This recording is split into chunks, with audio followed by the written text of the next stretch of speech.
রবীন্দ্রনাথের প্রতি বুদ্ধদেব বসু।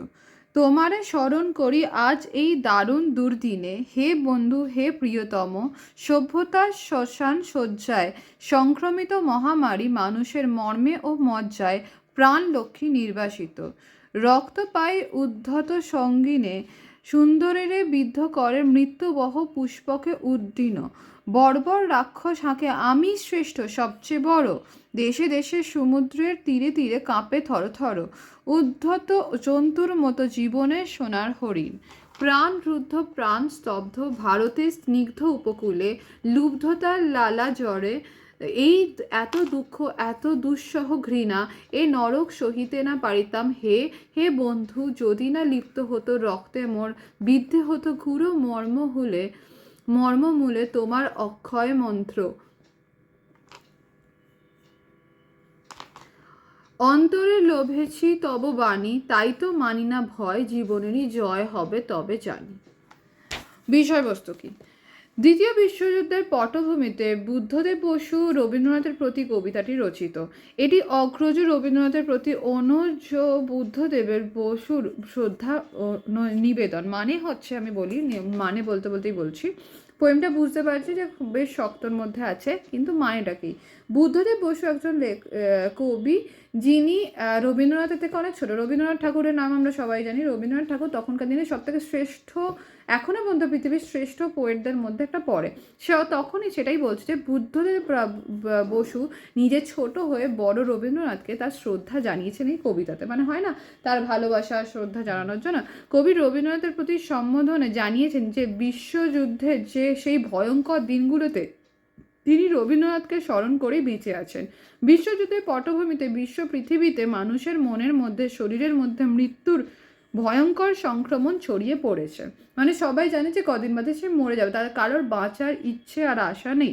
প্রাণের লক্ষ্মী এই দুর্দিনে নির্বাসিত, যে মনে যে লক্ষ্মী থাকে, মানে শান্তি, এখানে লক্ষ্মী মানে প্রাণের লক্ষ্মী মানে শান্তির কথা বলছে, সেটা অলরেডি চলে গেছে। রক্তপায়ী অহংকারী বলদ্রোপী বন্দুকের নল সুন্দরকে বিদ্ধ করেছে, মানে যারা সুন্দর, যেটা সুন্দর সেটা সব কিছু নষ্ট করে দিচ্ছে বন্দুকের গুলিতে।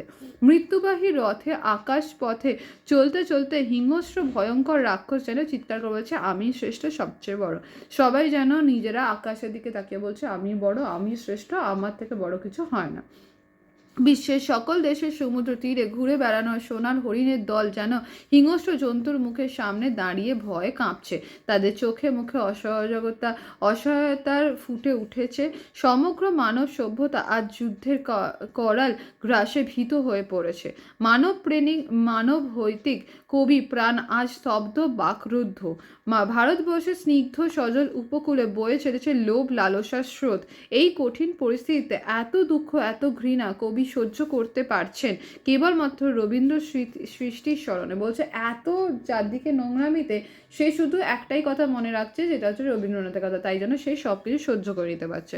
রবীন্দ্রনাথের অক্ষয় মন্ত্র যেন কবির রক্তে মিশে গেছে, হৃদয়ের গভীরে বিঁধে গেছে। দেখবি অনেক সময় কি হয়, আমরা খুব যখন স্যাড হই তখন আমরা রবীন্দ্রনাথের গান ফান শুনি, কারণ আমাদের এই স্যাডনেসটাকে মানে মুছে দেওয়ার জন্য। তো এখানে বলছে যে এরকম অনেক কিছু করেছে, এরকম হৃদয় গাঢ়তে একদম রবীন্দ্রনাথের স্মৃতি জড়িয়ে আছে, সেটা বলছে এই সমস্ত বাজে দিনে সেটা তাকে সাহায্য করেছে।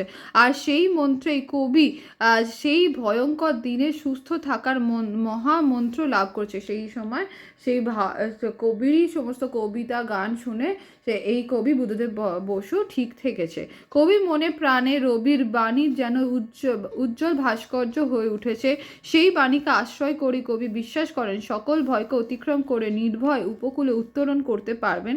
কবি বুদ্ধদেব বসুর রবীন্দ্রনাথের প্রতি কবিতা রবীন্দ্রনাথের সেই বাণী, তাই আজ আমারও বিশ্বাস শান্তির ললিত বাণী শোনাইবে ব্যর্থ পরিহাস। কবি অন্তরের চরম ও পরম বিশ্বাস থেকে এই কথাটি বলেছেন। মানে কবি বলেছেন যে যদি সেই সময় রবীন্দ্রনাথ না থাকতো বা রবীন্দ্রনাথের কবিতা বা এইসব না থাকতো, কবি কখনোই সার্ভাইভ করতে পারতো না। তো সার্ভাইভালের সমস্ত কিছুই কিন্তু রবীন্দ্রনাথের থেকেই সে পেয়েছে।